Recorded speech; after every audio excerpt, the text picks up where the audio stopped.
శ్రీమాత్రే నమ. జయ గురు దత్తాత్రేయ నమ. ఈ వీడియోలో వృశ్చిక రాశి వారికి డిసెంబర్ 7 నుంచి 13 మధ్యలో జరగబోయే వారఫలాలు పరిశీలించినప్పుడు ప్రధానంగా వృశ్చిక రాశి వారికి ఈ వారంలో ధనయోగాలు ప్రారంభం అవడం జరిగింది. అది కూడా రాష్ట్రాధిపతి కుజుడు వల్లనే. కుజుడు ఈ రోజు నుంచి సుమారుగా జనవరి 15 వరకు ధనస్థానంలో సహజ భాగ్యస్థానమైనటువంటి ధనుసు రాశిలో ప్రవేశించడం వల్ల వృశ్చిక రాశి వారికి అదృష్టం ద్వారా ధనయోగాలు ప్రారంభం అవడం జరుగుతుంది. వ్యక్తిగతంగా వారి ప్రయత్నాన్ని బట్టి కుటుంబ సభ్యుల సహకారంతో భూములు, స్థిరాస్తులు వాటి మీద ఎవరైతే వ్యాపారం చేస్తున్నారో వారికి అనూహ్యంగా వారి యొక్క మాటకి విలువ పెరిగి మార్కెట్లో వాక్చాతుర్యంతో మంచి మార్కెటింగ్ స్కిల్స్ ఉపయోగించి ఈ వ్యాపారాన్ని చాలా స్పీడ్గా చేయడం జరుగుతూ ఉంటుంది. అలాగే ఎక్కడికక్కడికి సెటిల్మెంట్ చేసుకుంటూ ఎక్కువగా ఏ విషయాన్ని నాంచకుండా ఎప్పటికప్పుడు పూర్తి చేసుకోవడం వల్ల వీరికి రావాల్సిన ధనం కానీ లాభం కానీ ఎప్పటికప్పుడు కనబడడం జరుగుతూ ఉంటుంది. అలాగే మీ కింద వర్క్ చేసే వాళ్ళకి కూడా మీరు మంచి బెనిఫిట్స్ ఇస్తారు. కొంతమంది కొత్త ఎంప్లాయీస్ని కూడా పెట్టుకొని వారితో కూడా పని చేయించుకోవడం వల్ల మీ యొక్క వ్యాపార టర్న్ ఓవర్ కూడా పెరుగుతుంది. ఇంచుమించుగా మీరు చాలా బిజీగా కనబడడం జరుగుతూ ఉంటుంది. అలాగే మీ మాటకి విలువకి గుర్తింపు పెరగడం జరుగుతూ ఉంటుంది. అయితే రాశి అందే రవిగ్రహ సంచారం, దశమాధిపతి రాశి సంచారం వల్ల చాలా కాన్ఫిడెన్స్గా జాతకుడు పనిచేస్తుంటాడు. అటు రాజకీయ రంగంలో ఉన్నా, రియల్ ఎస్టేట్ రంగంలో ఉన్నా, మీరు ఏ వృత్తిలో ఉన్నా కూడా చాలా నిజాయితీగా, స్ట్రైట్ ఫార్వర్డ్గా, చాలా ఇండిపెండెంట్గా వ్యవహరించడం జరుగుతుంది. ఎటువంటి రికమెండేషన్లకి తావు లేకుండా మీరు తీసుకున్న నిర్ణయమే ఫైనల్గా అమలు చేయడం జరుగుతూ ఉంటుంది. ఈ విషయంలో ఎవరు ఎంటర్ అయినా, ఎవరు రికమెండ్ చేసినా ఎవరి మాట వినకుండా చాలా పట్టుదలతోనే మీరు ముందుకు వెళ్తారు. అలాగే నూతన ఉద్యోగ ప్రయత్నాలు చేస్తున్నవారు, గవర్నమెంట్ సర్వీస్లో ఉన్న వాళ్ళకి చాలా వరకు కొత్త హోదా కలిగే అవకాశం ఉంది. కొన్ని అధికమైనటువంటి పవర్స్ మీకు రావడం జరుగుతూ ఉంటుంది. మీరు కూడా దాన్ని సక్రమంగానే ఉపయోగించడం జరుగుతూ ఉంటుంది. ఇది ఎక్కువగా రాజకీయ నాయకులకి, ప్రభుత్వ అధికారులకు కూడా మంచి పవర్ని ఇవ్వడం జరుగుతుంది. ఇంకా ఆదాయ విషయంలో చూసినప్పుడు మరి బుధుడు అష్టమ లాభాధిపతిగా రాశి అందే సంచరించడం వల్ల రెగ్యులర్గా వస్తున్న ఆదాయంతో పాటు అనుకోని ఆదాయం, ఆకస్మిక సంపద లాంటిది కూడా రావడం జరుగుతూ ఉంటుంది. ఏదో విధంగా ప్రతి క్షణం కూడా ధనం సంపాదించే అవకాశాలు వస్తుంటాయి. అవి మంచిగా చేయడా ఏ విధంగా చేస్తే బాగుంటుందని మీరు నిర్ణయం తీసుకుంటే మంచిది తప్ప ఏదైనా కొన్ని అవకాశాలు ధన సంపాదనకి రావడం జరుగుతుంటుంది. ఒక ఆకస్మిక ధనలాభం లాంటిది కూడా ఈ వారంలో లభిస్తుంది. అది కొన్ని సందర్భాల్లో మనది కాని ధనం, అది లంచం రూపంలో అవ్వచ్చు, ఒక సెటిల్మెంట్ రూపంలో అవ్వచ్చు. బట్ ఏదైనా కొన్ని అనుకోని లాభం అన్నది ఈ వారం లభించే అవకాశం ఉంది. అలాగే శుక్రుడు కూడా రాశి యందు సంచారం వల్ల జీవితాన్ని కొద్దిగా లగ్జరీగా అనుభవించే ప్రయత్నం చేస్తూ ఉంటారు. కొత్త పరిచయాల కోసం, కొత్త రుచుల కోసం వెతుకుతూ ఉంటారు. వచ్చిన అవకాశాన్ని సాధ్యమైనందుకు ఉపయోగించుకోవడం జరుగుతూ ఉంటుంది.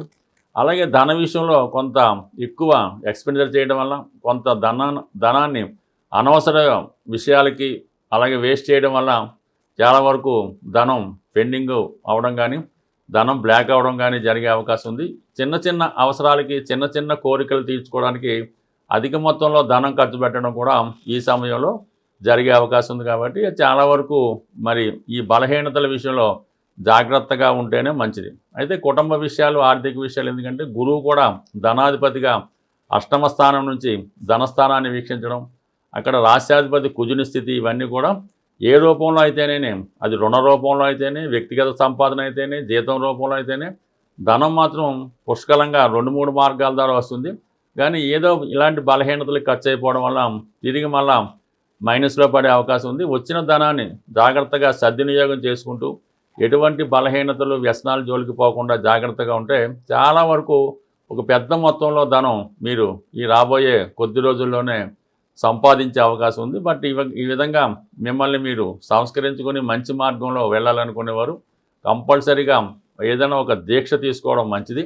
అలాగే ఆంజనేయ స్వామిని పూజించడం వల్ల ప్రతి మంగళవారం హనుమాన్ ఆలయం దర్శించి విధి విధానంగా పూజ చేసుకోవడం వల్ల కంపల్సరీగా మీలో ఒక విధమైన పవర్ ఏర్పడి చిన్న మైనస్ల్ని, బలహీనతల నుంచి బయటపడి ఈ ధన విషయంలో జాగ్రత్తగా ఉండడం జరుగుతుంది. సాధారణంగా మన జన్మ జాతకం అన్నది దాంట్లో ఉన్నటువంటి దశలు యోగాలు ఇవన్నీ కూడా బ్యాంకులో దాచుకున్నటువంటి ధనం లాంటిది, లేదంటే మన పేరుతో భగవంతుడు బ్యాంకులో డిపాజిట్ చేయని ధనం లాంటిది. ఈ గోచారం అన్నది ఈ గ్రహాలు మారినప్పుడు మనం విత్డ్రాల్ చేసుకోవడం, మన అవసరానికి ధనం తీసుకునే విత్డ్రాల్ టైం అన్నది ఈ గోచారం మనకి చెప్తూ ఉంటుంది. అయితే మనకి బ్యాంకులో ధనం ఉంటేనే కదా మనం ధనం విత్డ్రా చేసుకోగలం.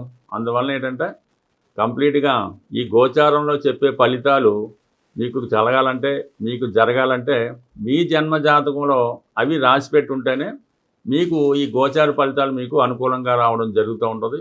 అంటే ఎవరైతే మీ యొక్క జన్మ జాతకంలో ఫలితాన్ని ఇంప్రూవ్మెంట్ చేసుకుందాం అనుకున్నారో వాళ్ళు మీకు ఒక మంచి ఆస్ట్రాలజర్ను, అంటే మీకు పెద్దవాళ్ళు ఎవరన్నా ఉంటే వాళ్ళతో సంప్రదించి మీ యొక్క జన్మ జాతకాన్ని ఇంప్రూవ్ చేసుకొని ఆటోమేటిక్గా మీ గోచారం కూడా మంచి ఫలితం ఇవ్వడం జరుగుతూ ఉంటుంది. అలాగే ఏంటంటే ప్రస్తుతం ఈ కుజ భగవానుడు అత్యంత బలవంతుడై మన డిసెంబర్ 7వ తారీఖున ధనుసు రాశిలో ప్రవేశిస్తూ ఆ కుజుడి పైన గురువు యొక్క దృష్టి, శని యొక్క దృష్టి కూడా పడుతుంది.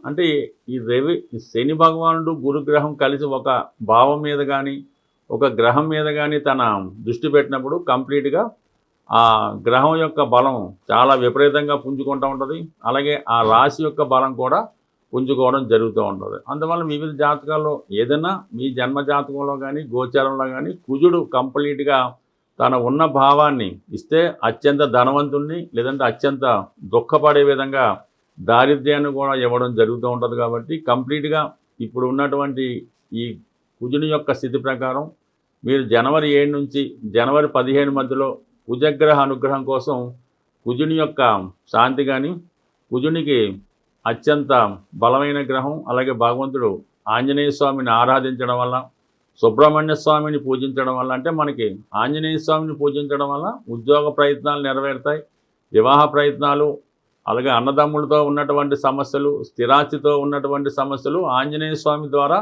కుజుడు మీకు అనుగ్రహిస్తాడు. అలాగే సంతానం కలగకపోవడం, సంతానపరమైన ఇబ్బందులు, తరచుగా ప్రెగ్నెన్సీ పోవడం, అలాగే వివాహం తర్వాత ఇబ్బందులు, ఇవన్నీ కూడా సుబ్రహ్మణ్య స్వామి ద్వారా కుజుడు సుబ్రహ్మణ్య అనుగ్రహంతో ఈ ఫలితాలు ఇవ్వడం జరుగుతూ ఉంటుంది. బట్ ఏదైనా మీకున్నటువంటి సమస్యను బట్టి అటు సుబ్రహ్మణ్య స్వామిని కానీ ఆంజనేయ స్వామిని కానీ, అంటే ఆంజనేయ స్వామి అయితే సింధూరంతో అభిషేకం చేసి వడమాల నైవేద్యం పెట్టి మరి ఈ విధంగా తమలపాకులు దండ వేయడం వల్ల ఆంజనేయ స్వామి ప్రసన్నం అవుతాడు. ఖచ్చితంగా 8 వారాలు చేయడం వల్ల, అంటే ఇంచుమించుగా ఈ టైం అంతా కూడా డిసెంబర్ 7 నుంచి జనవరి 15 మధ్యలో వీలైతే ప్రతిరోజు ఆంజనేయ స్వామిని ఈ విధంగా పూజించడం వల్ల రుణ సమస్యల నుంచి బయటపడతారు. అలాగే సుబ్రహ్మణ్య స్వామిని ఈ సమయంలో పూజించడం వల్ల సంతానానికి సంబంధించిన సమస్యల నుంచి బయటపడడానికి చాలా విలువగా ఉంటుంది. ఏదన్నా ఒక గ్రహం బలంగా ఉన్నప్పుడు ఆ గ్రహానికి మనం పరిహారం చేసుకుంటే ఆ గ్రహం మనకి ఫలితాలు ఇవ్వడం జరుగుతూ ఉంటుంది.